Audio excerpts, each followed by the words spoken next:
దేవునికి మహిమ కలుగును గాక. ప్రభునందు ప్రియ దేవుని బిడ్డలకు, కూడి వచ్చిన విశ్వాసులందరికీ మన ప్రభు రక్షకుడైన యేసుక్రీస్తు నామములో మేమందరికీ వందనాలు తెలియజేస్తున్నాం. దేవుని వాక్యంలోనికి వెళ్ళక ముందు ఒక వచన భాగాన్ని మనం ధ్యానించుకుని ప్రభు సహాయం కొరకు చిన్న ప్రార్థన చేసుకున్నాం. చూడండి, లూకా సువార్త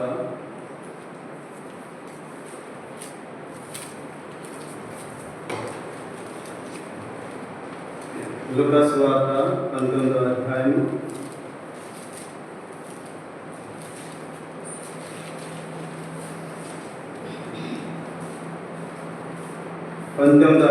1 నుంచి 10 వచనాలు మనం మార్చి ధ్యానించుకుని ప్రభు సహాయం కొరకు ప్రార్థనలు కలుగుతాం. లూకా సువార్త 19వ అధ్యాయము 1 నుంచి 10 వచనాలు మనం మార్చి ధ్యానించుకుని ప్రభు సహాయం కొరకు వేచి చదువుతాం. నేను మొదటి వచనం చదువుతాను, మీరు నన్ను వెంబడించండి. ఆయన సంచరించుచు యెరికో పట్టణంలో ప్రవేశించి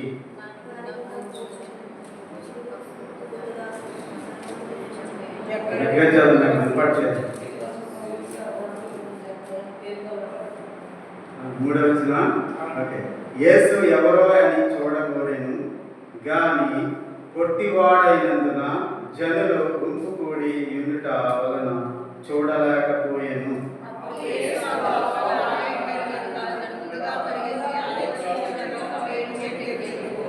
యేసు ఆ చోటికి వచ్చినప్పుడు కన్నులెత్తి చూచి, జక్కయ్య, త్వరగా దిగుము, నేడు నేను నీ ఇంట ఉండవలసి ఉన్నదని అతనితో చెప్పగా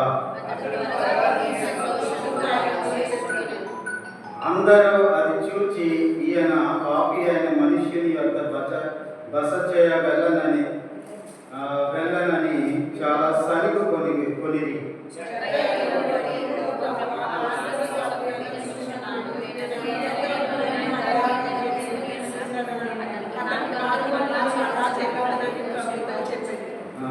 మనందరం కలిసి 9వ వచనం చదువుకున్నాం. అందుకు యేసు ఇతడు అబ్రహాము కుమారుడే, రక్షణ వచ్చి ఉన్నది. ప్రభు సహాయం కొరకు చిన్న ప్రార్థన చేసుకుని వాక్యానికి వెళ్తాం. ప్రేమ నమ్మకం గల మా ప్రియ పరలోకపు తండ్రి, మీ ఘనమైన శ్రేష్టమైన ఉన్నతమైన నామమునకు స్తోత్రములు. ఉదయకాలం నుండి ఈ రాత్రి వేళ వరకు ప్రభు మమ్మల్ని ఎంతగానో భద్రపరిచి కనికరించి నాయన సజీవులుగా వచ్చినందుకు వందనాలు. నేను ఈ దినాన్ని ప్రభువా, ఈ బిడ్డలందరూ కూడా మేము కూడా నీ సన్నిధిలో చేరి నీ వాక్యాన్ని, నీ విలువైన మాటలను వినడానికి ప్రభువా మాకు ఒక ఆధిక్యతను అనుగ్రహించినందుకు వందనాలు. దేవా, నీ మాటలు మనుష్య జ్ఞానంతో తెలుసుకోవడం అసాధ్యం ప్రభువా. ఈ పర సంబంధమైనటువంటి జ్ఞానాన్ని మాకు అనుగ్రహించి ఆ వాక్యంలో ఉన్నటువంటి పరమార్థాన్ని మేము ఆయన గ్రహించి వివేచించి ప్రభువా అటువంటి ఆత్మ సంబంధమైనటువంటి సత్యాన్ని మేము అనుసరించడానికి మా ప్రభు చూపించండి. దేవా, ఈ ప్రాంతంలో ఎటువంటి అంధకార శక్తులు, దురాత్మక సమూహం బంధించి లయపరచమని మాకు కూడా వినగలిగే చెవులు, గ్రహించే హృదయం మాకు అనుగ్రహించి వచ్చిన బిడ్డలను ప్రభు సిద్ధపరచమని యేసయ్య నామములో అడిగేట్టున్నాం తండ్రి. ప్రియ దేవుని బిడ్డలారా, లూకా సువార్త 19వ అధ్యాయం మీకు తెలుసు, చాలా పర్యాయంలో అనేకమైనటువంటి కూడికలను, అనేకమైనటువంటి సేవకుల ద్వారా మనం వింటూ వచ్చాం.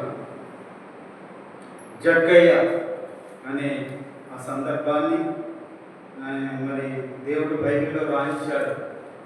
ఈ లూకా సువార్త 19వ అధ్యాయంలో మాత్రమే జక్కయ్య అనే పేరు వినపడుతుంది. మరి మిగతా చోట్ల మీకు జక్కయ్య అనే పేరు ఎక్కడ తగలదు.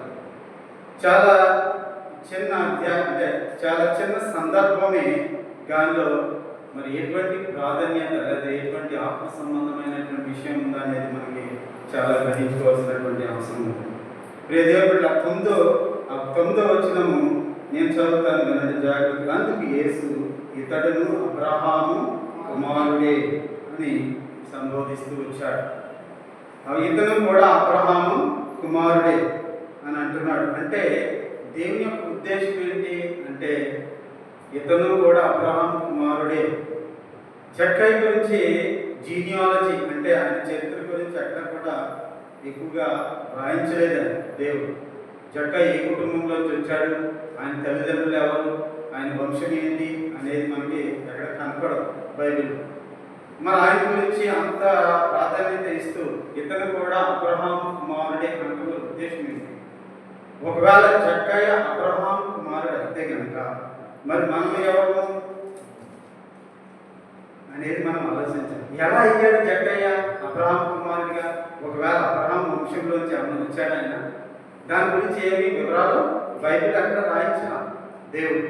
మరి ఎలా అంటున్నాడు దేవుడు అంటే యేసు ఆ సందర్భంలో యేసు ఇతను కూడా అబ్రహాం కుమారుడే అంటున్నాడు. ఎలా అంటున్నాడు? ఒకవేళ యేసుకు తెలుసు, ఎందుకంటే హృదయ రహస్యాలు, ఒక మనిషి పుట్టుక, ఒక మనిషి జన్మము, ఒక మనిషి చనిపోవడం అనేది కూడా అన్ని విషయాలు ఆయనకు తెలుసు, తెలియదని అంటలా.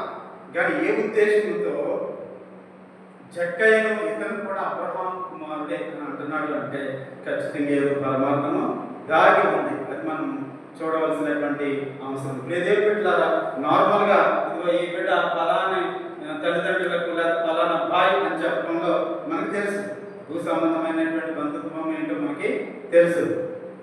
కానీ ఇక్కడ మరి యేసుకి ఎలా తెలిసింది ఆయన జక్కయ్య అంటే ఏ కుటుంబంలోంచి వచ్చాడో మనకు వివరించలేదు, ఎక్కడి నుంచి వచ్చాడో మనకు వివరించలేదు. కానీ ఇతను కూడా అబ్రహాం కుమారుడే అంతంలో ఒక పరమార్థం ఉంది. దేవుని బిడ్డలారా, జక్కయ్య యేసుక్రీస్తు యెరూషలేము ప్రయాణమవుతున్నప్పుడు మధ్యలో యెరికో అనే పట్టణము తగిలింది. ఆ మార్గంలో యెరికో పట్టణము తగిలింది. అయితే యెరికో పట్టణంలో ఉన్నటువంటి వాడు జక్కయ్య. కానీ యెరికో పట్టణం గురించి బైబిల్లో అక్కడక్కడ రాయించబడ్డారు. ఎందుకంటే మన న్యాయాధిపతులు యెహోషువ గ్రంథము మొదటి 2 అధ్యాయాలు చూసినప్పుడు యెరికో పట్టణము కనబడుతుంది. యెరికో పట్టణం ఏంటి, ఎందుకు యెరికో పట్టణం గురించి కొన్ని సందర్భాల్లో యెరికో పట్టణం గురించి రాయించాడు అంటే యెరికో పట్టణం అనేది చీకటి సంబంధమైనటువంటి పట్టణం. యెరికో పట్టణం అనేది సాతానికి సాదృశ్యంగా ఉన్నటువంటి పట్టణం. అక్కడ చీకటి కార్యక్రమాలకి నిలవుగా ఉన్నటువంటి పట్టణము ఈ యెరికో పట్టణం. అక్కడ మరో వ్యక్తి కనపడుతుంది, ఆమె పేరే రాహాబ్ అనే వేశ్య. ఈ రాహాబ్ అనే వేశ్య కూడా యెరికో పట్టణంలో నివసిస్తుంది. ఊరు పొలిమేరలో నివసిస్తున్నటువంటి ఒక స్త్రీ. ఈ రాహాబ్ అనే వేశ్య అంటే ఒక చీకటి సంబంధమైనటువంటి వృత్తి జరిగించుకుంటూ ఆమె జీవనోపాధి జరిగిస్తున్నటువంటి, మనకి ఆ విషయాలు వద్దు. అయినప్పటికీ యెరికో పట్టణం అనేది చీకటి సంబంధమైనటువంటి పట్టణము, చీకటికి సాదృశ్యంగా ఉన్నటువంటి పట్టణము, అంధకారముగా ఉన్నటువంటి పట్టణము, సాతానికి సాదృశ్యంగా ఉన్నటువంటి ఒక ప్రాంతం అది. ఆ ప్రాంతానికి చెందిన వాడే ఈ యొక్క జక్కయ్య. దేవుని బిడ్డలారా, మరి ఆ ప్రాంతంలో ఉన్నటువంటి ఈ జక్కయ్య అంటే ఎక్కడున్నాడు? వెలుగులో ఉన్నాడా? లేదు. మరి ఎక్కడున్నాడు జక్కయ్య అంటే చీకటిలో ఉన్నాడు. ఎవరి సంబంధిగా ఉన్నాడు ఇప్పుడు చీకటిలో? అపవాది సంబంధి. ఎందుకంటే యోహాను సువార్త 8వ అధ్యాయము 44లో వచనంలో అంటాడు, మీరు అపవాది సంబంధులు అంటాడు. మీరు అపవాది సంబంధం. దేవుని బిడ్డలారా, మరి యెరికో పట్టణంలో ఉన్నటువంటి ప్రతి వాడు అంటే మనకు అందరి హిస్టరీ అనేది రాయించలేదు, కానీ జక్కయ్య యెరికో పట్టణంలో ఉన్నాడు కాబట్టి జక్కయ్య అపవాది సంబంధి, చీకటి సంబంధి, చీకటి కార్యక్రమాలకు పాలు పంచుకునే సంబంధిగా ఉంటున్నాడు. దేవుని బిడ్డలారా, ఇప్పుడు జక్కయ్య వృత్తిపరంగా అంటే తన ఉద్యోగపరంగా అతను ఎవరంట? ఇక్కడ మొదటి వచ్చిన ఆయన సంచరించి యెరికో పట్టణంలో ప్రవేశించి దాని పోతుంటాను, ఇదిగో సుంకపు గుత్తదారుడు, ధనవంతుడు. ఆయన సుంకపు గుత్తదారుడు, మరి ఇంకొకటి ఏంటంటే ధనవంతుడు. ఈ 2 లక్షణాలు అంటే సుంకపు గుత్తదారుడు, ధనవంతుడు. సుంకపు అంటే యోధా ప్రజలలో సుంకపు గుత్తదారుడు ధనవంతుడు అంటే ధనవంతుడి కంటే సుంకపు గుత్తదారుడు అనేటప్పటికీ వారికి ఒక రకమైనటువంటి ఫీలింగ్. ఎలాంటి ఫీలింగ్ అంటే మనుషుల నుండి వేరు చేయబడతారు. ఎవరు? సుంకపు గుత్తదారుడు. వాళ్ళకి ఇష్టం ఉండదు, అతనితో కలవడము ఇష్టం ఉండదు. ఎందుకంటే సుంకపు గుత్తదారులు అనేసరికి వారికి ఎవరికి ఇష్టం ఉండదు, ఎవరు ప్రేమించరు. ఎందుకంటే అన్యాయంగా డబ్బు వసూలు చేస్తే అటువంటి లక్షణాలు ఉన్నాయి అని చెప్పేసి వాళ్ళకి ఒక అభిప్రాయం ఉంది. అయ్యో ఈ సుంకపు గుత్తదారులా లేదు, ఇతను ప్రేమించడం లేకపోతే అతన్ని ఆదుకోవడం, ఆయనతో మాట్లాడటం అనేది అంతగా ఇష్టపడేవారు కాదు. ఈ సుంకపు గుత్తదారుడి గురించి ఉన్నటువంటి అభిప్రాయం. పైగా అతను ఎవరంట? ధనవంతుడు. ధనవంతుడు సుంకపు గుత్తదారుడు. ప్రియదేవ పెట్టారా, ఇక్కడ యేసుక్రీస్తు ఈ భూమి మీద ఉన్నప్పుడు ఆయన పరిచర్యలో ఒక సంఘటన జరిగింది. చూద్దాం, చూడండి. మనం లోకా సువార్త 19వ అధ్యాయము 10వ వచనం. నశించిన దానిని బ్రతికి రక్షించుటకు మనుష్య కుమారుడు వచ్చనని అతనితో చెప్పి, యేసుక్రీస్తు యొక్క రాకడనే ఉద్దేశం ఏంటి? అసలు ఈ భూమికి నశించుతున్నటువంటి వాడిని బ్రతికి రక్షించడం అనేది అతని యొక్క ప్రధానమైనటువంటి ఉద్దేశం. యేసుక్రీస్తు గారు ఒక్కొక్కసారి యేసుక్రీస్తు ప్రభు తన పరిచర్యలు అక్కడక్కడ ఈ పరిసయ్యులు, సద్దుకాయులు, శాస్త్రులు కనబడుతూ ఉంటారు. వారు ఎప్పుడు కూడా సనుగుకునే గుణము. ఎందుకంటే జక్కయ్య దగ్గరికి వచ్చినప్పుడు వాళ్ళు ఏమనుకుంటున్నారు? సనుగుకున్నారు. జక్కయ్య దగ్గరికి వచ్చినప్పుడు, జక్కయ్యని పరామర్శించినప్పుడు, జక్కయ్యతో మాట్లాడినప్పుడు ఇతను కూడా పాపాత్ముడే కదా. ఈ జక్కయ్య ఎటువంటి వాడు? సుంకపు గుత్తదారుడు. ఎవరో అతనితో ప్రేమించే గుణము లేదు, ఎవరు ఇష్టపడరు. కానీ యేసుక్రీస్తు అతనితో సంభాషించడం అనేది జరిగింది అక్కడ. కానీ ప్రజలందరూ ఏమనుకుంటున్నారు? ఇతనేంటి సుంకపు గుత్తదారుడితో మాట్లాడుతున్నారు. ఒక సందర్భం ఉందో చూడండి.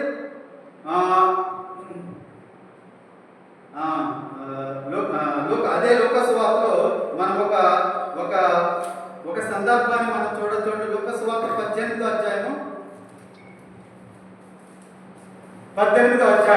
18వ వచనం చదవండి ఒకసారి గట్టిగా. ఒక అధికారి ఆయనను చూచి, సద్బోధకుడా నిత్య జీవము నాకు వారసుడగునట్టు నేనేమి చేయవలెనని ఆయన అడిగాను.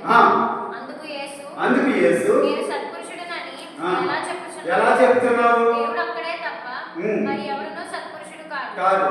వ్యభిచరింపవద్దు, నరహత్య చేయవద్దు, దొంగలివ్వద్దు, అబద్ధ సాక్ష్యం పలుకవద్దు, నీ తల్లిదండ్రుల సన్మానింపుము, ఆజ్ఞలను ఎరుగుదు కదా అని అతనితో చెప్పాను. అందుకతడు బాల్యము నుండి వీటన్నిటిని అనుసరించుచున్నాను. యేసు విని, నీకు ఇంకా ఒకటి కొదువుగానున్నది, నీకు కలిగినవన్నీ అమ్మి బీదలకిమ్ము, అప్పుడు పరలోకమందు నీకు ధనము కలుగును, నీవు వచ్చి నన్ను వెంబడింపుమని అతనితో చెప్పాను. అతడు మిక్కిలి ధనవంతుడు కనుక ఈ మాటలు విని మిక్కిలి వ్యసనపడగా యేసు అతని చూచి ఆస్తి గలవారు దేవుని రాజ్యంలో ప్రవేశించుట ఎంతో దుర్లభము. ఆస్తి గలవారు, ధనవంతులు దేవుని రాజ్యంలో ప్రవేశించుట దుర్లభం. సో ఆ వచనాన్ని బేస్ చేసుకుంటే ఇప్పుడు జక్కయ్య పరలోకానికి అర్హత ఉందా? పరలోకానికి అర్హత ఉందా? లేదు. ఎందుకంటే సుంకపు గుత్తదారుడు ఎక్కడ నివసిస్తున్నాడు? ఆయన ఎరుకో పట్టణంలో నివసిస్తున్నాడు, ధనవంతుడు. ఇప్పుడు ఈ లక్షణాలను బట్టి సుంకపు గుత్తదారుడైనటువంటి జక్కయ్య పరలోకానికి అర్హత లేదు. తర్వాత సుంకపు గుత్తదారులు ఎవరు ఇష్టపడరు? యోధా మతస్థులు, యోధా కమ్యూనిటీలో ఎవరు ఆయన్ని ఇష్టపడరు. యేసుక్రీస్తు గారు ఈ సుంకపు గుత్తదారుల దగ్గరికి అప్పుడప్పుడు వెళ్ళి భోజనం చేస్తున్నప్పుడు ఈ శాస్త్రులు, పరిసయ్యులు ఏమనుకుంటున్నారు? వాళ్ళని ఇదేంటి, ఈ నుంచి సుంకపు గుత్తదారులతో భోజనం చేస్తున్నాడు ఏంటి అని సనుకుంటా ఉండేవాళ్ళంట. ఆయనకి ఇష్టం లేదు. అంటే అక్కడ ఉన్నటువంటి యోధా మతస్థులకి, యోధా మతాన్ని ఆచరించే వాళ్ళు ఎవరికి ఇష్టం లేదు.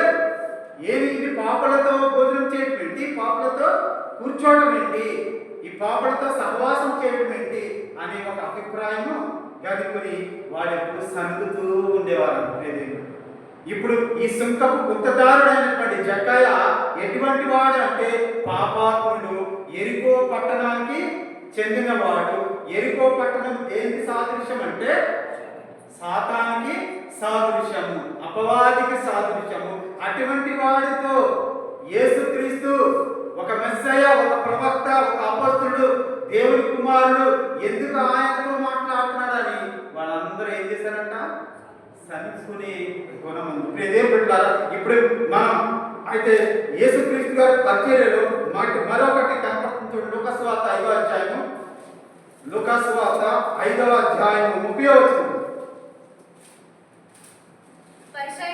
పరిసయ్యులను శాస్త్రులను ఇది చూసి సుంకరులతోను పాపులతోను మీరేలా తిని త్రాగుచున్నారని ఆయన శిష్యుల మీద సనిగిరి. సుంకరులతోను పాపులతోను అప్పుడు ఉన్నటువంటి కల్చర్ అది.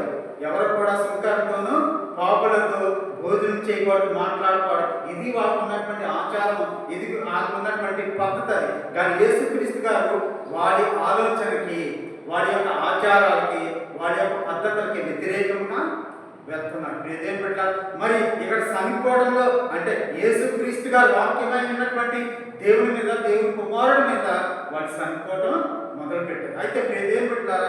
మనకి ఇక్కడ ప్రధానంగా ముఖ్య అంశం ఏంటంటే యేసుక్రీస్తు ఈ సుంకపు గుత్తదారి అనేటువంటి జక్కయ్యను అబ్రహాము కుమారుడిగా ఎలా పరిగణించాడు అనేది మనకు తెలియాలి. అంటే ఆత్మ సంబంధమైనటువంటి విషయం ఏముంది అక్కడ అంటే జక్కయ్యలో ఆత్మ సంబంధమైనటువంటి క్వాలిటీస్, ఆత్మ సంబంధమైనటువంటి క్యారెక్టర్స్ ఏమున్నాయి, ఆయన ఏం చూసి ఇతను అబ్రహాము కుమారుడే అని పిలవబడ్డాడు. ఏంటి ఈ క్వాలిటీస్ ఏంటో మనం చూసుకుని తూకీగా ముగించుకుందాం. చూడండి, ఫస్ట్ క్వాలిటీ చూద్దాం.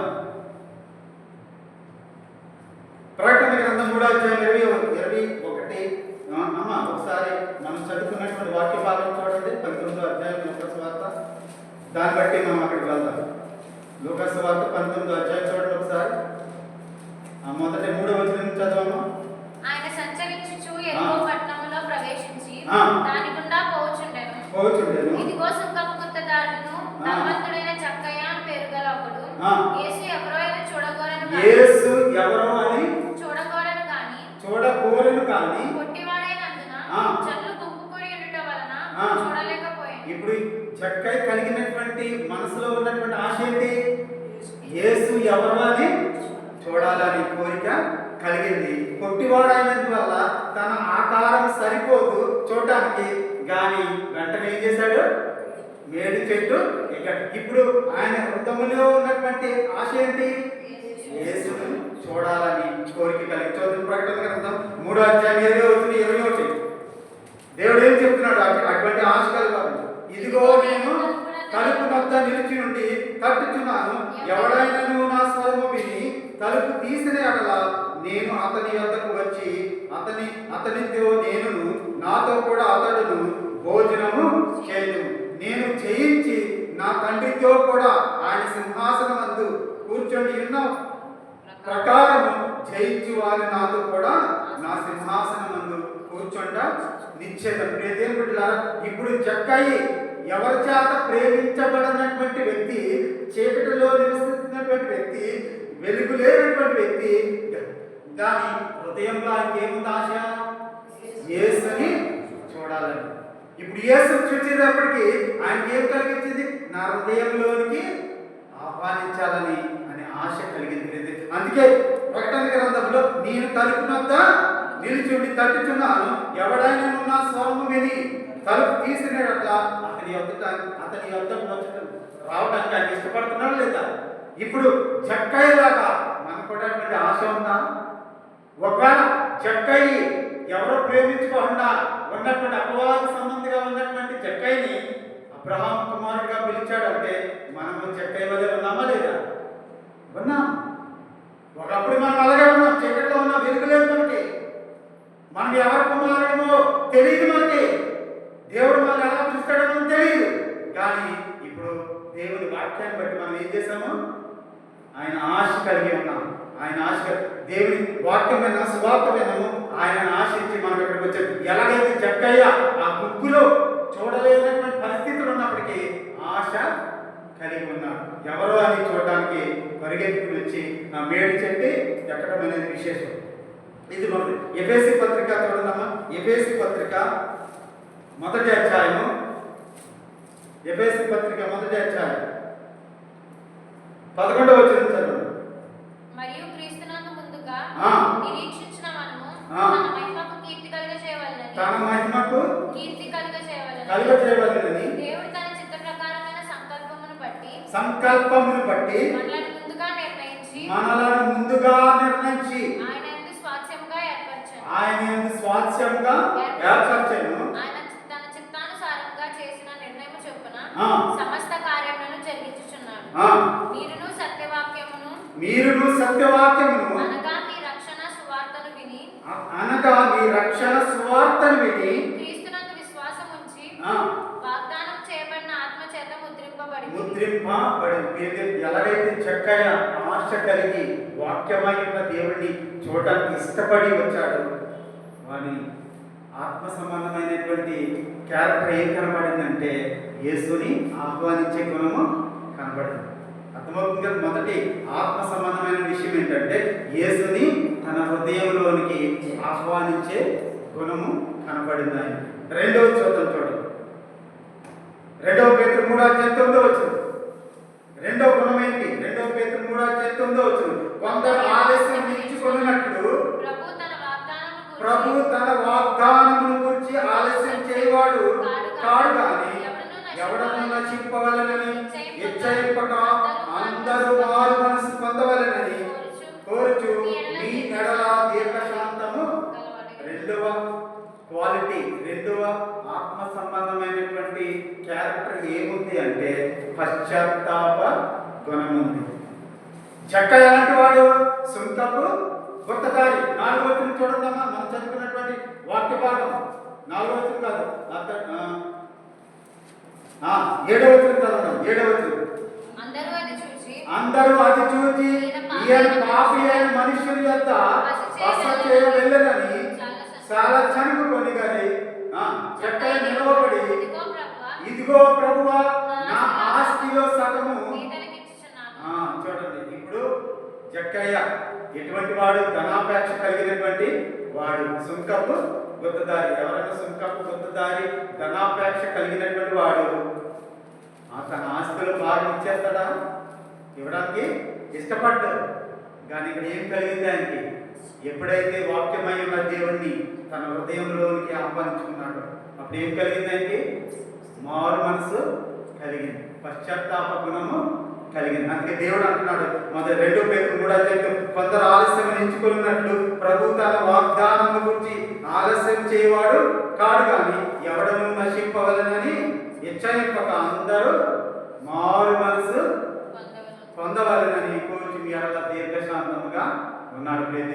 ఇప్పుడు చక్కగా కలిగినటువంటి రెండవ ఆత్మ సంబంధమైనటువంటి క్యారెక్టర్ ఏంటిది? మారు మనసు.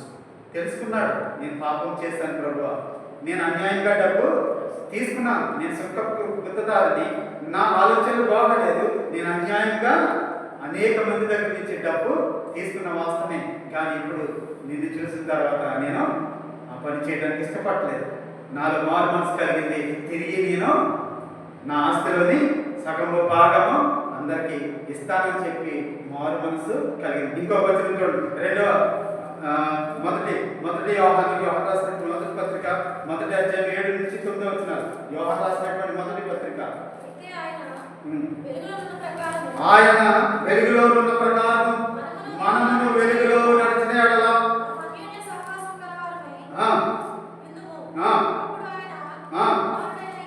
యేసు రక్తము ప్రతి పాపము నుండి మనలను పవిత్రులుగా చేయము చెప్పుకొనిన ఎడల మనలో సత్యము. ఇప్పుడు జక్కయ్య సత్యము చెప్పాడా అబద్ధం చెప్పాడా? సత్యమే చెప్పాడు. ప్రభువా నేను పాపిని, నేను అన్యాయంగా డబ్బు వసూలు చేశాను అనేక మంది నుంచి, ఎందుకంటే నాకు వెలుగు లేదు, నాకు స్వార్థ తెలియదు, నాకు దేవుడు అంటే ఎవరో తెలీదు, నేను అన్యాయంగా డబ్బు వసూలు చేశాను. కానీ ఇప్పుడు నేను అలా ఉండదలుచుకోలేదు. నేను ఏం చేయాలనుకున్నాను? నా ఆస్తుల సగం భాగము పేదలకు పంచిపెట్టాలనుకుంటున్నాడు. ఎందుకంటే తన పాపము ఒప్పుకుంటున్నాడు. తన స్థితి ఏంటో తెలుసు, తన స్థితి ఏంటో తనకి తెలియజేస్తుంది. ఎప్పుడైతే వాక్యమైన దేవుడిని అంటే యేసుక్రీస్తు ప్రభువును చూశాడు, తన స్థితి ఏంటో గ్రహించుకున్నాడు. అయ్యో నేను పాపం చేస్తున్నానే, ఈ పాపం నేను చేయకూడదు అని చెప్పి తిరిగి తన డబ్బును ఇవ్వడానికి సిద్ధపడ్డాడు ప్రియ దేవుడు. మరొక వచనం చూడండి, 2వ దినవృత్తాంతాలు 7వ అధ్యాయం 14వ వచనం.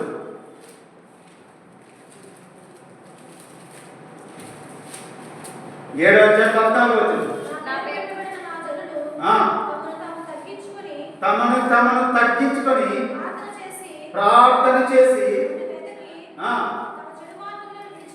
చెడు మార్గములను విడిచిన కదా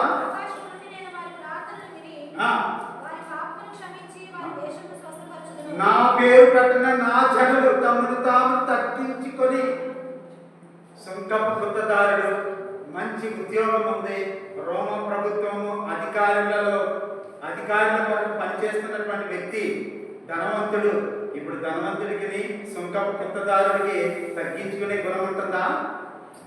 ఉంటుందా? మామూలుగా ఇప్పుడు మనం చూస్తున్నాం కదా ధనవంతుల్ని, ఎవరో 100కి 1 2 మంచి మనుషులు ఉంటారు, కానీ మ్యాక్సిమం అందరూ డబ్బు ఆస్తి హోదా ఉందనుకోండి, ఇంకా పలుకుబడి ఉందనుకోండి, ఎలా ఉంటుంది? తగ్గించుకునే గుణము ఉండదు. కానీ ఇక్కడ దేవుడు ఏమంటున్నాడు? నా పేరు పెట్టబడిన జనులు తాము తగ్గించుకొని ప్రార్థన చేసి నన్ను వెతికి తమ చెడు మార్గములను విడిచిన ఆకాశం నుండి నేను వారి ప్రార్థన విని వారి పాపమును క్షమించి. ఇక్కడ చక్కయ్య ఒప్పుకున్నాడు, అయ్యో నేను ప్రభువా, నేను అన్యాయంగా డబ్బును వసూలు చేశాను, అనేక మందిని ఇబ్బంది పెట్టాను, అనేక మందిని బాధ పెట్టాను. ఇప్పుడు నిన్ను చూసిన తర్వాత నాకు ఆ ఆలోచన, ఆ కోరిక, అటువంటి హెచ్చించుకునే గుణం నాకు లేదు. ఇక్కడ నాకు తగ్గించుకొని నాకున్నటువంటి ధనము పేదలకు ఇవ్వడానికి సిద్ధపడతాను ప్రభు అని చక్కయ్య కోరుకున్నటువంటి వ్యక్తి. 2వ లక్షణం ఏం కనపడ్డది? ఇప్పుడు ఆయనలో తగ్గింపు కనబడింది, పశ్చాత్తాప గుణము కనబడింది. మొట్టమొదటిది యేసుని తన హృదయంలోనికి చేర్చుకున్నాడు, 2వది పశ్చాత్తాపము గుణం కలిగింది, తర్వాత 3వది తగ్గించుకునే గుణం కలిగింది. తన పాపమును ఒప్పుకునే గుణం ఆయనలో ఉంది. ప్రభువా నేను పాపం చేశాను అని చెప్పి తన పాపమును, తన ఉద్యోగాన్ని పక్కన పెట్టాడు, తన ధనము పక్కన పెట్టాడు. ఇప్పుడు తగ్గించుకునే గుణము ఆయనలో చూడగలుగుతున్నాం. ఇప్పుడు చక్క అటువంటి పరిస్థితిలో ఎలా తగ్గించుకున్నాడు అంటే, కార్యం చేసేవాడు దేవుడే. ఆ కార్యం చేసేవాడు దేవుడే. ఒక చక్కాయిలో అటువంటి కార్యం చేసినప్పుడు మనలో, నీలోను నాలోను కార్యం చేయడం దేవుడు. కానీ మనకి ఏం కావాలి? పశ్చాత్తాప గుణం కావాలి, తగ్గించుకునే గుణం కావాలి. తర్వాత మూడవ గుణానికి నేను వెళ్తున్నాను. చూడండి, 3వ గుణం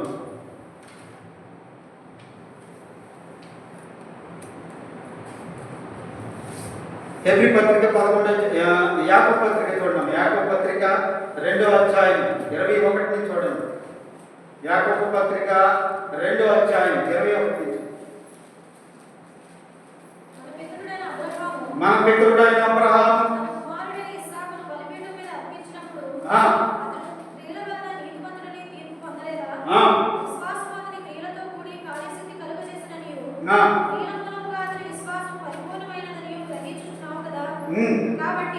కాబట్టి అబ్రహాము దేవుని నమ్మెను, అతని నీతికి ఎంచబడినది, పేరు కలిగింది. పేరు పెట్టాలి. ఇప్పుడు అబ్రహాము ఎలా నీతిమంతుడిగా ఎంచబడ్డాడు? బైబిల్లో ఒక మాట ఉంటుంది, నీతిమంతుడిగా తీర్చబడటం, నీతిమంతుడిగా ఎంచబడటం అనేది చాలా జాగ్రత్తగా గమనించుకోండి. ఈ భూమి మీద ఉన్నటువంటి ప్రతి వాడు కూడా నీతిమంతుడిగా తీర్చబడటం.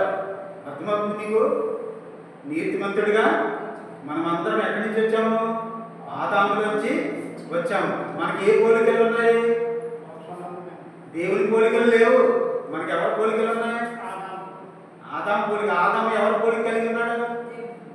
దేవుని పోలిక కాదు. ఎప్పుడైతే ఆదాము ఆజ్ఞను అతిక్రమించాడో, ఆజ్ఞను అతిక్రమించక ముందు ఎవరి పోలికలో ఉన్నాడు? దేవుని పోలిక. ఆజ్ఞను అతిక్రమించిన తర్వాత ఎవరి పోలిక తీసుకున్నాడు? అపవాది. ఇది గుర్తుపెట్టుకోండి, బైబిల్కి ఇది మూలం. అంటే అపవాది పోలిక తీసుకున్నాడు. ఇప్పుడు అపవాది పోలికలో ఉంటే లక్షణాలు ఏముంటాయి? ఇప్పుడు అపవాది లక్షణాలు. అపవాది ఎవడో? సత్యం ఉంది ఆయనలో, ఉండదు. అపవాది అబద్ధికుడు. ఇప్పుడు ఎవరు పోలిక వచ్చింది? ఇప్పుడు ఆదాముకి. ఇప్పుడు ఆదాములో వచ్చినటువంటి మనకి ఏ పోలికలు ఉన్నాయి ఇప్పుడు? అది గుర్తుపెట్టుకోండి మీరు. బైబిల్ ఇదే. బైబిల్ చాలా గమనించుకోవాలి. మనం ఇక్కడ దేవుని పోలికలో లేవు. దేవుని పోలికలో అంటే క్రీస్తు ఎందుకు మనకి అవసరమా? అవసరం లేదు. క్రీస్తు అవసరం లేదు మనకి. దేవుని పోలికలో ఉంటాయి. ఎందుకంటే దేవుని పోలికలో ఉన్నాడు, దేవుని కార్యాలే చేస్తాడు. పాపం చేస్తాడా? చేయడు. మరి బైబిల్ ఏం చెప్తుంది? ఏ భేదం లేదు, అందరూ పాపం చేసి దేవుడు అనుగ్రహించు మహిమను కోల్పోయేది. అంటే మనం పాపం చేయడానికి కారణం ఏంటంటే మన పోలికలు ఎక్కడి నుంచి వచ్చినాయి? ఆదాము నుంచి వచ్చినాయి. ఆదాముకి ఏ పోలికలు ఉన్నాయి? అపవాది పోలికలోకి వెళ్ళిపోయాడు. దేవుని పోలికలో ఉన్నటువంటి ఆదాముని సృష్టించి అపవాది పోలికలు తీసేసుకున్నాడు. ఇంకా ఆయన్ని జన్మించినటువంటి ప్రతి వాడు కూడా ఎలా ఉంటుంది? పోలికలు అపవాది పోలికలే.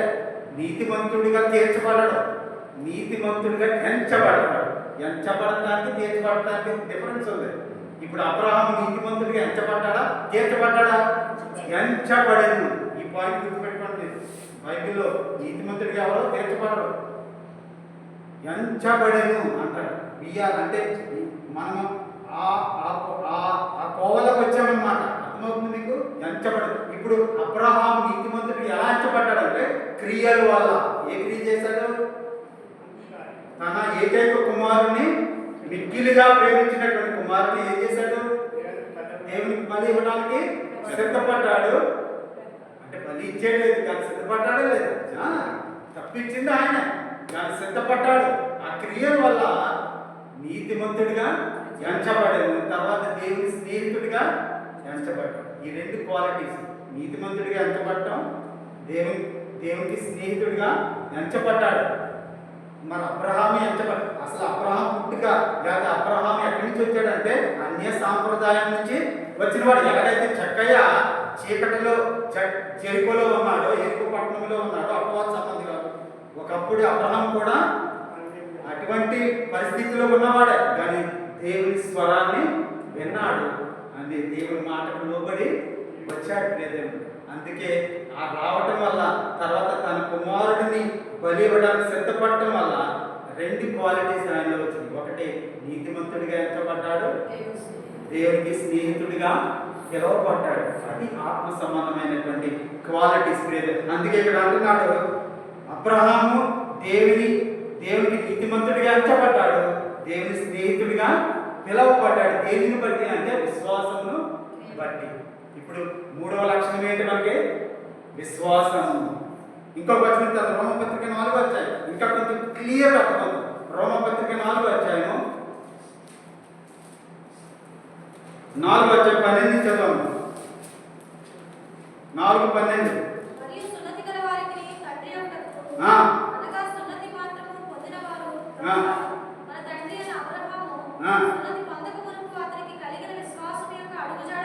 సున్నతి పొందక మునుపు అతనికి కలిగిన విశ్వాసం యొక్క అడుగుజాడలను బట్టి ఎందుకు గుర్తు పొందాడంట? ఏం గుర్తు పొందాడు ఇప్పుడు? అబ్రహాం ఏం గుర్తు పొందాడు ఇప్పుడు? ఆయనకి ఏం గుర్తింపు వచ్చింది? తండ్రి అవుటకు. ఏంటది? ఎవరికి తండ్రి? అది అర్థమైంది కదమ్మా. విశ్వాసులకు తండ్రి అవుటకు ఆయన పిలువబడ్డాడంట. అంటే ఆయనకు వచ్చినటువంటి హోదా ఏంటి ఇప్పుడు? తండ్రి. అర్థమవుతుంది కదా. ఇప్పుడు మనం విశ్వాసంలో ఉన్నాము. మనం ఇప్పుడు ఎవరి కుమారుడు అని పిలువబడతాం? ఇప్పుడు అబ్రహాం కుమారుడు. ఎందుకంటే ఆ గుర్తింపు అబ్రహాం పొందాడు. ఎలాగంటే విశ్వాసమును బట్టి, ఆయన చేసినటువంటి క్రియలను బట్టి, ఆయన చేసిన నమ్ముకోవడం బట్టి తండ్రిగా పిలువబడ్డాడు ఆయన. ఇప్పుడు తండ్రిగా పిలువబడినప్పుడు మనం ఎవరి కుమారుడిగా పిలువబడతాం? ఇప్పుడు అది దేనిని బట్టి? విశ్వాసమును బట్టి. ఎందుకంటే అబ్రహాము సున్నతి బట్టి దేవునికి కుమారుడిగా లేదా దేవుని విశ్వాసిగా పిలువబడ్డాడు. తండ్రిగా స్టాంప్ వేయించుకున్నాడు. ఏంటది? అది గుర్తు పొందాడు. అమ్మ ఒకసారి అక్కడ వచ్చిన చదవమ్మా.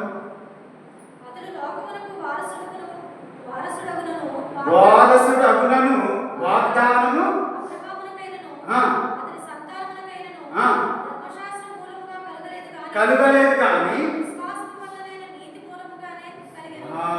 దేనిని బట్టి కలిగింది ఆయనకి? ధర్మశాస్త్రం వల్ల కలిగింది కాదు. ధర్మశాస్త్రం వల్ల ఎందుకంటే ధర్మశాస్త్రం అబ్రహాము పుట్టినప్పుడు లేదా అబ్రహాము కాలంలో ధర్మశాస్త్రం లేదప్పటికి. ఇప్పుడు వచ్చింది సీనాయి కొండ దగ్గర వచ్చింది, అది మనకు తెలుసు ఆ విషయం. కానీ అబ్రహాము ఎలా తండ్రిగా పిలువబడ్డాడంటే విశ్వాసమును బట్టి. అప్పుడు ధర్మశాస్త్రం ఏం లేదు, కానీ మాటకు లోబడ్డాడు, దేవుని నమ్మాడు, దేవుడు చెప్పినటువంటి పనులను చేస్తూ వచ్చాడు. ఇప్పుడు అబ్రహాము ఫాదర్ అని స్టాంపు గుర్తింపు ఆయనకి కలిగింది. ధర్మశాస్త్రం వల్ల వచ్చింది కాదు, ఇది అర్థమవుతుంది కదా. ఇది ధర్మశాస్త్రం వల్ల వచ్చింది కాదు, కేవలం విశ్వాసమును బట్టి. సో 3వ లక్షణము జక్కైలో ఉన్నటువంటి 4వ లక్షణం ఏంటంటే విశ్వాసం.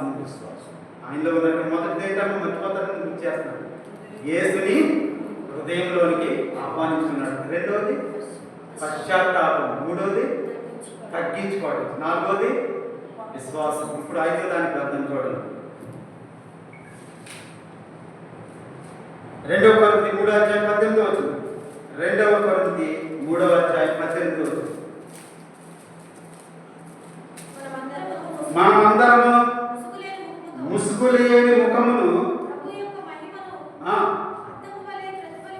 అద్దము వలె ప్రతిఫలింపజేయును చేయుచు మహిమ నుండి అధిక మహిమను పొందుచు ప్రభువుకు ఆత్మచేత, అది అండర్లైన్ చేసుకోండి, ప్రభువుకు ఆత్మచేత ఆ పోలికగానే ప్రభువుకు ఆత్మచేత. ఇప్పుడు ఏ పోలికలోంచి ఏ పోలికలోకి మారాలి మనం? ఇప్పుడు అపవాది పోలికలో మనం ఉన్నాం అంటే దేవుని ఆత్మ మనతో ఉన్నట్ట లేదంట? దేవుని పోలిక అంటే మనిషి యొక్క సృష్టి ఎలా జరుగుతుందంటే శరీరము, జీవము, ఆత్మ. అర్థమైంది. ఆదికాండం 1వ అధ్యాయంలో ఉంటుంది. మనిషి ఎలా సృష్టించబడ్డాడు? శరీరము, జీవము, ఆత్మ. ఇప్పుడు ఏ ఆత్మ ఇది? జీవింపచేసే ఆత్మది, అంతేగాని పరిశుద్ధాత్మ కాదు. అర్థమైంది కదా? జీవింపచేసే ఆత్మ.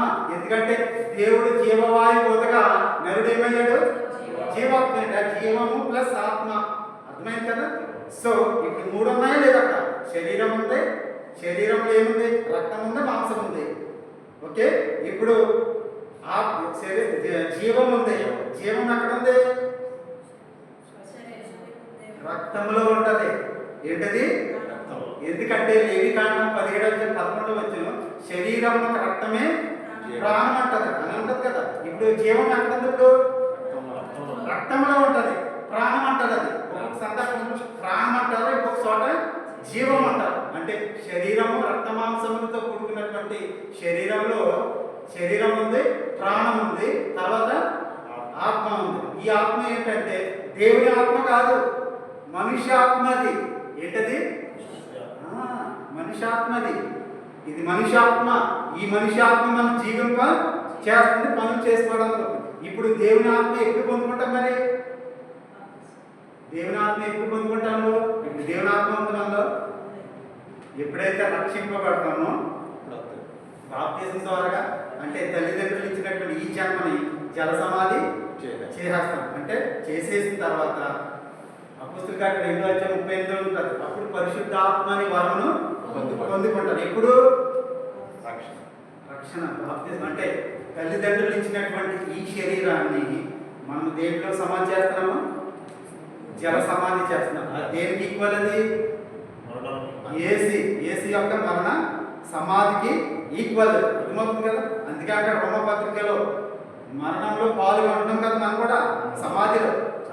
సో జల సమాధి చేస్తున్నాము అంటే శరీరాన్ని తీసుకెళ్ళి అక్కడ సమాధి చేస్తున్నాము, నేలలో సమాధి చేస్తున్నాం. ఇప్పుడు తిరిగి లేచుతున్నాం నేలలో. ఇప్పుడు శరీరం మనకు నూతన శరీరం. అప్పుడు అందుకే అంటాడు, మీరు మారు మనసు పొంది అప్పుడు పరిశుద్ధాత్మ బాప్తిజం ద్వారా రక్షణ పొంది ఆ తర్వాత పరిశుద్ధాత్మ వరాన్ని పొందుకుంటాం. ఇప్పుడు మనం రక్షణ పొందినప్పుడు దేవుని ఆత్మ మనలోకి వస్తారు. అంటే మనిషి ఆత్మ దేనితో మమేకం అవుతుంది? ఇప్పుడు దేవుని ఆత్మ. అర్థమవుతుంది మీకు? మనుష్యాత్మ మనల్ని జీవింపజేసేది మనుష్యాత్మే. ఆ మనుష్యాత్మ దేవుని ఆత్మ కాదది, అంటే సృష్టిలో దేవుడే పెట్టాడు అది.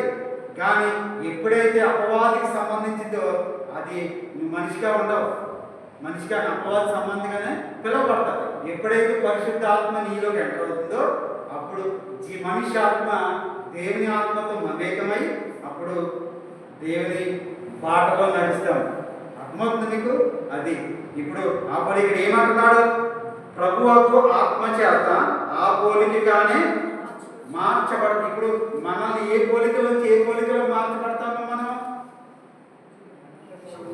అపవాది పోలికలో నుంచి దేవుని పోలికలకు మార్చబడతాం. ఎప్పుడది? రక్షణ పొందిన తర్వాత పరిశుద్ధాత్మ మనలోకి ఎంటర్ అయినప్పుడు అపవాది పోలికలో ఉన్నటువంటి మనము దేవుని పోలికలకి మార్చబడతాం. ఆ పోలిక కావాలంటున్నాడు దేవుడు. నువ్వు ఆ పోలిక లేకుండా చనిపోతే కనుక నీకు పరలోకము ఉండదు. ఎందుకంటే ప్రభువైన యేసు మాత్రమే ఆ పోలికలో ఉండి తన క్రియలను చేసి తిరిగి పునరుద్ధానుడు అయ్యాడు. అర్థమవుతుంది మీకు? ఏ పోలికలో ఉన్నాడు ప్రభువైన యేసు? దేవుని పోలికలో ఉన్నాడు. మనిషి రీతిగా ఉన్నప్పటికీ ఈ భూమి మీద దాని పోలిక ఎవరిది? అది. ఎందుకంటే నాలో పాపం ఉందని మీరు ఎవరైనా నిరూపించండి అన్నాడు. అంటే దేవుని పోలికలో ఉన్నప్పుడు నువ్వు పాపము చేయలేవు, అపవాది పోలికలో ఉన్నప్పుడు అది. ఇప్పుడు యేసు ప్రభువు ఎందుకు ఛాలెంజ్ ఇస్తున్నాడు వాళ్ళకి? నేను దేవుని పోలికలో శరీరం మనిషి శరీరం అయినప్పటికీ నేను ఎవరి పోలికలో ఉన్నాను? దేవుని పోలికలో ఉన్నాను. అందుకే పాపము చేయకోకుండా ఉన్నాడు ఆయన. పాపము చేయగలిగే శరీరమే ఆయనది. కానీ చేశాడా? చేయలేదు. ఎందుకంటే దేవుని ఆత్మ చేత. ఎలా వచ్చింది దేవుని ఆత్మానికి అంటే యోర్దాను నదిలో ఆయన బాప్తిస్మం పొందాడు. తర్వాత ఏమొచ్చింది? పరిశుద్ధాత్మ పౌరం వలె వచ్చింది. తర్వాత ఎక్కడికి నడిపించబడ్డాడు ఆయన? అరణ్యంలోనికి. చూసారా? ఇప్పుడు ఎవరు తీసుకెళ్లారు అరణ్యంలోకి? అపవాది కాదు, దేవుని ఆత్మ. అంటే తర్వాత అపవాది చేత శోధింపబడ్డాడు అదే, కానీ దేవుని ఆత్మ చేత నడిపింపబడ్డాడు. అంటే దేవుని ఆత్మ పొందుకుంటే మన నడక ఎలా ఉంటుంది? అప్పుడు దేవుని పోలికలు ఉంటాయి మనకి. అర్థమవుతుందిగా? అంటే అపవాది పోలికలు ఉంటాయి, ఇంకా దేవుని పోలికలోనే ఉంటాయి. అందుకే అపోస్తలుడైనటువంటి పౌలు అంటాడు, నేను క్రీస్తుని పోలి నడుచుకున్నట్లు మీరు ఎలా చెప్పగలిగాడు ఆ మాట? అది పోలిక. మనకి పోలిక కావాలి. అందుకే అంటున్నాడు ఇక్కడ ట్రాన్స్ఫర్మేషన్. ఈ మాట ఏంటది? ట్రాన్స్ఫర్మేషన్ అంటే పరివర్తన చెందడం, మార్పు చెందడం. ఇప్పుడు 5వ గుణం ఏంటంటే ఇప్పుడు జక్కైలో ఏమొచ్చింది? ఇప్పుడు మార్పు వచ్చింది. అంటే మార్పు, పరివర్తన చెందాడు. ట్రాన్స్ఫర్మేషన్ అంటే అపవాది పోలికలో ఉన్నటువంటి వాడు, అపవాది ఆలోచనతో ఉన్నటువంటి వాడు, ఒక దుష్టుడు, ఒక పాపి, చీకటిలో ఉన్నటువంటి వాడు ఇప్పుడు ఏమొచ్చింది? ఆయనకి వెలుగు వచ్చాడు. యేసుక్రీస్తుని తన జీవితంలోనికి ఆహ్వానించుకున్నాడు, పశ్చాత్తాపడ్డాడు, మారు మనసు పొందాడు.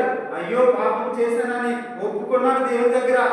ఇప్పుడు యేసు ఏం చేశాడు? ఆయన్ని అపవాది పోలికలో ఉన్నటువంటి వాడిని ఇప్పుడు ఏం చేశాడు? దేవుని పోలికలోకి మార్చబడ్డాడు. అది కావాలి మనకి. ఆ పోలిక లేకుండా పర్లోకి వెళ్ళిపోతాడండి, కుదరదు. బైబిల్ ఏమి ఒప్పుకోదు. నీ అపవాది పోలికలు మార్చుకోవాలి ఫస్ట్. ఎలా మారుతుందంటే వాక్యము, సువార్త, అదే మన పోలికలు. ఆ పోలికలోకే మనం రావాలి. బైబిల్ అది, ఇదే మూలం. పోలిక మార్చుకోవాలి మనం. ఇప్పుడు చక్కగా ట్రాన్స్ఫార్మ్ అయ్యాడు అంటే తన పరివర్తన చెందాడు. అది 5వ లక్షణం. నేను రోమపత్రిక 12వ అధ్యాయం చూడండి. ఇంకా ఒకటే ఉన్నది, నేను చెప్పేసి ముగించేస్తాను. రోమపత్రిక 12వ అధ్యాయం మొదటి 2 వచ్చిన కాబట్టి సహోదరులారా సజీవ యాగంగా ఈ శరీరములను ఆయనకు సమర్పించుకొనుడని మిమ్మల్ని బతిమాలుకొనుచున్నాను అంటున్నాడు. ఈ లోక మర్యాదను అనుసరించక, అది అండర్లైన్ చేసుకోండి. ఈ లోక మర్యాదను అనుసరించక సంపూర్ణమై ఉన్న దేవుని చిత్తమేదు పరీక్షించి తెలుసుకొనున్నట్లు ఆ. మీ మనస్సు మారి ఈ మనస్సు మారి నూతన మగుట వలన నూతన మగుట వలన రూపాంతరము పొందుడి. అది చాలా రూపాంతరము పొందండి అన్నాడు. ఆ మాటను అండర్లైన్ చేసుకోండి. రూపాంతరము పొందండి అంటున్నాడు. అంటే ఇప్పుడు చక్కగా రూపాంతరం పొందాడా లేదా? పొందాడు. ఎలా ఆహ్వానించుకున్నాడు ఆయన్ని? ఆయన ఆహ్వానించుకున్నాడు, మార్పు జరిగింది, కార్యములు జరిగినాయి. ఎప్పుడైతే తన హృదయంలోనికి యేసుని ఆహ్వానించుకున్నాడో తన హృదయం, తన మనస్సు, తన శరీరంలో మార్పులు జరిగినాయి. పశ్చాత్తాపడ్డాడు. ధనవంతుడు ఏంటంటే అన్నీ డబ్బు ఇచ్చాడు, రిటర్న్ మనసు కదా. నీ ఆస్తి ఎవరికైనా రాసేమని రాసేటప్పుడు ఎవరో కొంతమంది చెప్పలేమని, ఎవరో 1 మిలియన్లో ఒకటి ఉంటారేమో అలాగా. కానీ మనకు ఆ మనస్సు, కానీ ఇక్కడ చెక్క ఏమంటున్నాడు, 400 తిరిగిస్తాను ప్రభు అంటారు. ఎందుకంటే పాత నిబంధనలో ఎవరైనా తప్పు చేస్తే కనుక ఎంత ఇవ్వాలి మనం? 400. మరి నా వచనాలు చూపించడానికి మనకు టైం సరిపోదు. నాకు చాలా మంది 400 తిరిగి మనం ఇవ్వాలి. దావీదు కూడా అంటాడు కదా, నాథన్ ప్రవక్త దగ్గర అంటాడు, ఎవరు తప్పు చేశారండి? తప్పు చేసినాడు ఏం చేయాలంట? 400 తిరిగి ఇవ్వాలంటే నాథన్ ఏమన్నాడు? ఆ తప్పు చేసినాడు చూసారా? ఇప్పుడు దేవుని బిడ్డలారా, అంటే చక్క ఇప్పుడు 400 ఇవ్వడానికి సిద్ధపడాలి. అంటే దేవుని ఆజ్ఞను నెరవేర్చడానికి ఆయన సిద్ధపడుతున్నట్టు లేదు. అంటే ఇట్ ట్రాన్స్ఫార్మ్ ద లైఫ్, అంటే పరివర్తన చెందే జీవితాన్ని చూపించాలనుకుంటున్నాడు జక్కయ్య. అందుకే తనలో గుణ లక్షణం చూడండి. ఇంకొక 6వ లక్షణం వెళ్తాం. చూడండి, రోమపత్రిక 10వ అధ్యాయం 9 నుంచి చదువుతాడు. అదేమనగా నీ నోటితో ప్రభు అని నీ నోటితో ఒప్పుకొని దేవుడు మృతులలో నుండి ఆయనను లేపనని నీవు రక్షించబడుదువు. ఇప్పుడు నోటితో ఒప్పుకున్నాడా లేదా? చక్కగా ఒప్పుకున్నాడు. ప్రభు నా హృదయంలోకి రా. ఇంకా ఏమన్నాడు? చక్కగా నీ ఇంటికి రావాల్సి ఉన్నది అన్నాడు. సో చక్కగా ఒప్పుకున్నాడా లేదా? ప్రభు ఎందుకని దాన్నేమో ఏముంటుంది, రా రండి, ఒక లోకరక్షకుడు. అసలు ఎవరైతే ముందు చూసున్నాడు బహుశా, కానీ ఆశ కలిగింది. చెట్టెక్కాడు, చూశాడు, ఇదే నా ప్రభు, ఈయన దేవుని కుమారుడు. నోటితో ఒప్పుకున్నాడు, ఆహ్వానించుకున్నాడు, తన పాపాన్ని ఒప్పుకున్నాడు. అది ఇక్కడ అంటున్నాడు. నీ అమ్మ చదువు కిందకి నీతి కలిగినట్లు విశ్వసించును, రక్షణ కలిగినట్లు నోటితో. ఇప్పుడు మనం ఏం చేయాలి? నోటితో ఒప్పుకోవాలి. వాలంటీర్లు వచ్చినప్పుడు నువ్వు క్రైస్తవుడా అంటే నువ్వు ఏం చేసినప్పుడు కాదు మీరు కాదు. నన్ను అడిగారు, నా సంతానం చెప్తాను చూడండి. ఒకనొక టైం తమ్ముడు వచ్చాడు, అన్న ముందు పలానా క్యాస్ట్లో ఉండేవారు కదా అని. ఏమైందా అన్న? ఇప్పుడు అదే దానికి వెళ్ళిపోవచ్చు కదా, మీరు బీసీసీ కింద ఎందుకు వచ్చారు, క్రిస్టియన్ ఎందుకు అన్నారు? పలానా పథకాలు వస్తాయి కదా, పదవి. నాకు ఏముంది, నాకు దేవుడు నాకు ఎంతో మంది ఇచ్చాడు చాలు, మరి వెనక్కి వెళ్ళిపోమంటాడు ఏంటి? ఇప్పుడు చూసారా, సాతానుడు ఎవరి పాలు పోతాడో తెలీదు, నిన్ను పరీక్షిస్తాడు. నువ్వు ఒప్పుకుంటావా? ఇదే ఆఖరి దినాలు ఇదే జరుగుతుంది మనకి.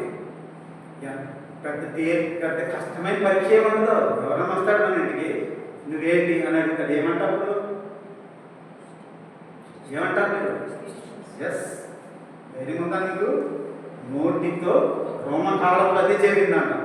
రోమకాలంలో పౌలు గారు రోమపత్రిక రోమియోలకు ఎందుకు రాస్తున్నారంటే అప్పుడు ఉన్నటువంటి పరిస్థితులు అలా ఉన్నాయంట. నోటితో అప్పుడు అలా లేదంట. అప్పుడు ఎవరైనా ఒప్పుకుంటే వాడిని చంపేసేవారు. అటువంటి పరిస్థితులు అప్పుడు రోమకాలంలో రోమ ప్రభుత్వంలో. ఇప్పుడు నోటితో ఒప్పుకోమంటున్నాడు. విశ్వసించాలి, తర్వాత నోటితో ఒప్పుకోవాలి. అటువంటి పరిస్థితులు మనకు కూడా వస్తాయి. ఎందుకంటే అంత్యకాలంలో శ్రమలు మనకు రాబోతున్నాయి. ఆ శ్రమలు మనం అనుభవించాలి. అనుభవిస్తేనే నువ్వు నిజమైన క్రైస్తవుడు. ఇప్పుడు ఎవరన్నా వచ్చి నేను క్రైస్తవుడు అన్నా, నేను రాసుకోండి, నేను రాసిచ్చేసాను. మా పాప టీసీ తీసుకున్నాను. ఆయన అంటే రికార్డ్ రాసేవాడు. ఆయన అన్న ఏంటి మీ పాప సీట్ అవుతుంది కదా, రిజర్వేషన్ ఉంటుంది కదా, వాళ్ళని దానికి 10th లో మార్చిన అవకాశం ఉందా లేదా? ఉంది. కానీ నేను బాబు నాకు ఏమి ప్రభు చూసుకుంటాడు. నేను ఎలాంటిది నా పిల్లలు కూడా అదే కొనసాగించు. ఇలాంటి ప్రేరణలు వస్తాయండి, ఇలాంటి ప్రశ్నలు వస్తాయి. కానీ జాగ్రత్తగా ఉండండి. మీరు విశ్వాసంలో ఉన్నారా, దేవుని వాక్యంలో ఉన్నారా, జాగ్రత్తగా పరీక్షించుకోండి. అంటే మన పిల్లలు ఏదో వాళ్ళకి ఏదో కలగాలని, మీరు కలగాలని చెప్పి నీవు దేవుణ్ణి విస్మరిస్తే కనుక ఏమవుతుంది? నీకు తీర్పు జరిగిపోతాడు. అర్థమవుతుంది? నీకు తీర్పు జరిగిపోతే అంటే నీ హృదయంలో ఉన్నటువంటి మాటలు బయటపెడుతున్నాను. నీ హృదయం సత్యము లేదు. నువ్వెవరు అంటే నేను దేవుని బిడ్డను, నేను క్రైస్తవునని ఒప్పుకోవాలి. అదే అంటున్నారు ఇక్కడ. అమ్మ చదువు కిందకి కొంచెం. యూదుడని గ్రీసు దేశస్థుడని భేదము లేదు. ఇప్పుడు చక్కగా యూదుడా మనకు తెలియదు వివరం, గ్రీసు దేశస్థుడా తెలియదు వివరం, ఏమి రాయించలేదు. కానీ ఇక్కడ ఏమంటున్నాడు? ఒక్క ప్రభువే అందరికీ ప్రభువై ఉండి తనకు ప్రార్థన చేయవారందరి ఎడల కృప చూపుటకు ఐశ్వర్యవంతుడై ఉన్నాడు. ఇప్పుడు మనం యూదులు మనము కాదు, మనం గ్రీసు దేశస్థులమా కాదు. ఎక్కడి నుంచి వచ్చాము? మనం అన్యులలోంచి వచ్చాము. దేనిని బట్టి? వాక్యమును బట్టి, మనకు కలిగినటువంటి, మనకు అందబడినటువంటి స్వార్థను బట్టి, మనకు అందబడినటువంటి విశ్వాసమును బట్టి, సత్యమును బట్టి మనం నమ్మి దేవుని దగ్గరికి వచ్చాం. ఇప్పుడు మనం యూదుడు కాదు, గ్రీసు దేశస్థులము కాదు. దేవుడు అందరికీ ప్రభువే. ఇప్పుడు చక్కగా నమ్మాడా లేదా? ఈయనే నా ప్రభు అని నమ్మాడు. దేవుడు అది మనకి ఎంచబడు ఆత్మ సంబంధమైనటువంటి విషయం. అది దేవుని పెట్టారా అంటే నా ఐదవ అంశం ఏంటంటే రక్షణ. ఏంటది? రక్షణ. ఇంకా చాలా వచనాలు ఉన్నాయి. మనం టూకీగా ఇంకా ఆఖరి ఒకటి నుంచి చూసి నేను ముగించేది, ఎందుకంటే టైం అయిపోయిందా? ఒక జస్ట్ 2 minutes మాత్రమే. గలతీ పత్రిక 6వ లక్షణం చెప్తాను చూడండి. గలతీ పత్రిక 3వ అధ్యాయం. ఇది చాలా ఇంపార్టెంట్. గలతీ పత్రిక 3వ అధ్యాయం 6వ వచనం నుంచి జాగ్రత్తగా చదవండమ్మా, ఎందుకంటే మీరు అండర్లైన్ చేసుకోండి. ఇది చాలా ఇంపార్టెంట్. గలతీ పత్రిక 3వ అధ్యాయం 6వ వచనం నుండి. అబ్రహాము దేవుని నమ్మెను, అది అతనికి నీతిగా ఎంచబడెను. కాబట్టి విశ్వాస సంబంధులే అబ్రహాము కుమారులని మీరు తెలుసుకొనుడి. ఇప్పుడు ఎవరు కుమారులు అవుతారు? ఇప్పుడు ఎవరు అవుతారు? విశ్వాసులే. అదే మాట మీరు అండర్లైన్ చేసుకోండి. కనుక విశ్వాసులే, విశ్వాస సంబంధులే అబ్రహాము కుమారులని మీరు తెలుసుకోండి. చదువు. విశ్వాసం మూలంగా అన్యజనులను చూచి నీయందు అన్యజనులందరూ ఆశీర్వదింపబడుదురు అని అబ్రహామునకు సువార్తను ముందుగా ప్రకటించాడు. సువార్త ముందుగా దేవుడు చెప్పాడా లేదా? నువ్వు ఈ ప్రాంతంలో నుంచి నేను చెప్పే ప్రాంతానికి నువ్వు వెళ్ళిపో, నేను నీకు వాగ్దాన భూమిని ఇస్తానని వాగ్దానం ఇచ్చాడా లేదా? మరి అబ్రహాం నమ్మాడా లేదమ్మా? నమ్మాడు. నమ్మి ఎక్కడికి వెళ్ళమంట ప్రభు అక్కడ దారి చూపించంటే ఎక్కడికి వెళ్తాడో తెలియదు, కానీ దేవుని మాటను నమ్మి దేవుని వైపు చూశాడు. ఆయన నడిపించుకుంటూ వెళ్ళిపోయాడు. అది విశ్వాసం. తర్వాత కిందకి చదువుతుంది. కాబట్టి విశ్వాస సంబంధులే విశ్వాసం వల్ల అబ్రహాముతో కూడా ఇప్పుడు మనం ఆశీర్వదింపబడతామా లేదమ్మా? ఎందుకు ఆశీర్వదింపబడతాము అంటే ఇప్పుడు మనం ఏ దేవుడిని నమ్ముతున్నాము? అబ్రహాము ఏ దేవుడిని అయితే నమ్మాడో మనం కూడా ఇప్పుడు మన విశ్వాసులుగా పిలవబడతామా లేదా? ఇప్పుడు అబ్రహాము దేవుని కుమారుడిగా ఎంచబడ్డ, నీతిమంతులకు తండ్రి అని ఎంచబడ్డాడు. ఓకే, వారసుడిగా ఎంచబడ్డాడు. ఇప్పుడు మనము ఆయన ఎలాగైతే ఎంచబడ్డాడో మనం కూడా ఎంచబడతామా? నాకెందుకు చదువుతారు? 11 వచ్చింది. 10-11. ధర్మశాస్త్రం విధించిన క్రియలకు సంబంధులందరూ శాపమునకు లోనై ఉన్నారు. ఎందుకనగా ధర్మశాస్త్ర గ్రంథమందు రాయబడిన విధులన్నీ చేయుటయందు నిలకడగా ఉండని ప్రతి వాడును శాపగ్రస్తుడు. ఇప్పుడు ధర్మశాస్త్రం దేవుడు ఇచ్చాడు, మరి వాళ్ళందరూ నెరవేర్చారు. ధర్మశాస్త్రాన్ని నెరవేర్చలేకపోయారు. కానీ వాళ్ళు ఏమైపోయారు? వాళ్ళు శాపగ్రస్తులుగా మిగిలిపోయారు. చదువు తండ్రి. ధర్మశాస్త్రం చేత ఎవడును దేవుని ఎదుట నీతిమంతుడని తీర్చబడడు. సంగతి స్పష్టమే. ఏలయనగా నీతిమంతుడు విశ్వాసం మూలముగా జీవించును. 26 వచనానికి డైరెక్ట్ గా 26. యేసుక్రీస్తునందు మీరందరూ విశ్వాసము వలన దేవుని కుమారులై ఉన్నారు. దేవుని కుమారులై ఉన్నారు. క్రీస్తులోనికి బాప్తిసం పొందిన క్రీస్తులోనికి బాప్తిసం పొందిన మీరందరూ క్రీస్తును ధరించుకొని ఉన్నారు. ఇందులో యూదుడని దేశస్థుడని లేదు, దాసుడని స్వతంత్రుడని లేదు, పురుషుడని స్త్రీ అని లేదు. యేసుక్రీస్తునందు మీరందరూ ఏకముగా ఉన్నారు. మీరు క్రీస్తు సంబంధులైతే ఆ పక్షమందు అబ్రహాము యొక్క సంతానమై ఉండి వాగ్దాన ప్రకారం వారసులై. ఇప్పుడు ఎప్పుడైతే మనం క్రీస్తుని అంగీకరించి ఆయన మన ప్రభువుగా దేవుని కుమారుడిగా ఆయనే మనకు మధ్యవర్తి అయి దేవుని దగ్గరకు నడిపిస్తాడనే నమ్మకం మనకు కలిగిందో, ప్రభుని ఎప్పుడైతే మనం అంగీకరిస్తామో బాప్తిసం ద్వారా రక్షణ పొందుతామో అప్పుడు మనం ఎవరి కుమారుడు ఎంచబడతామో దేవుని కుమారుడిగా, మొట్టమొదటిగా అబ్రహాం కుమారుడిగా మనము ఎంచబడతాము. ఎందుకంటే విశ్వసించిన ప్రతి వాడు కూడా దేవుని కుమారులుగా పిల్లలుగా పిలువబడతారని చెప్పి యోహాను సువార్త 1:12 ఉంటుంది. ఎవరైతే దేవుని అంగీకరించారో వారందరూ దేవుని పిల్లలుగా పరిగణించబడతారని ఉంటుంది. ఇప్పుడు అబ్రహాము దేవుని కుమారుడిగా ఎంచబడ్డాడు. ఇప్పుడు జక్కయ్య కూడా దేవుని అబ్రహాం కుమారుడిగా ఎంచబడ్డానికి కారణం ఏంటంటే ఆయనలో ఉన్నటువంటి 6 లక్షణాలు కనబడి, మొట్టమొదటిగా దేవుని తన హృదయంలోనికి ఆహ్వానించుకున్నాడు. రెండవది పశ్చాత్తాపము కలిగి ఉన్నాడు. మూడవది తగ్గింపు స్వభావం కలిగి. నాలుగవది విశ్వాసమును బట్టి. తర్వాత ఐదవది రక్షణను బట్టి. తర్వాత పరివర్తన చెందన బట్టి. ఆఖరిగా ఏంటంటే ఆయనకు వారసుడిగా.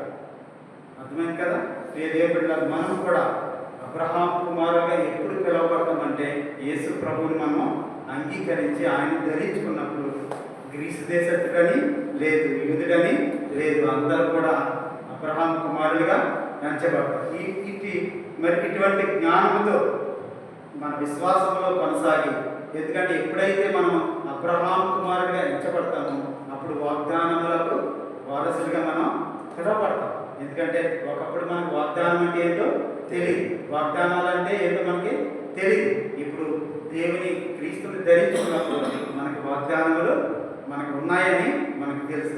ఏమేమి వాగ్దానములు అంటే బైబిల్లో అనేకమైనటువంటి వాగ్దానాలు. దేవుడి జక్కయ్య ఒక చీకటిలో ఉన్నటువంటి ఒక వ్యక్తి, ఒక ధనవంతుడు, సుంకపు గుత్తదారుడు, ఎవరు కూడా ఆయన ప్రేమించినటువంటి స్థితిలో ఉన్నటువంటి ఆ వ్యక్తి ఇప్పుడు వెలుగులోనికి రాగలిగాడు, రక్షణ పొందాడు, యేసుని తన జీవితంలోనికి ఆహ్వానించుకున్నాడు, పశ్చాత్తాప పడ్డాడు, తిరిగి తనకు కలిగిందని పేదలకు ఇచ్చేశాడు. సో ఇటువంటి ఆజ్ఞలు పాటించినప్పుడు జక్కయ్య ఎలాగైతే వాగ్దానములకు వారసులయ్యాడో మనం కూడా దేవునికి పిల్లలుగా పిలువబడతాం, అబ్రహాం కుమారులుగా పిలువబడతాం. వాగ్దానములకు ఆశీర్వాదం కలుగుతుందని ఈ మాటలు దేవుడు మీ జీవితంలో, నా జీవితంలో మరి నెరవేర్చి ఆశీర్వదించి ఫలించిన మార్గం సరళం చేయుగాక. ఆమేన్.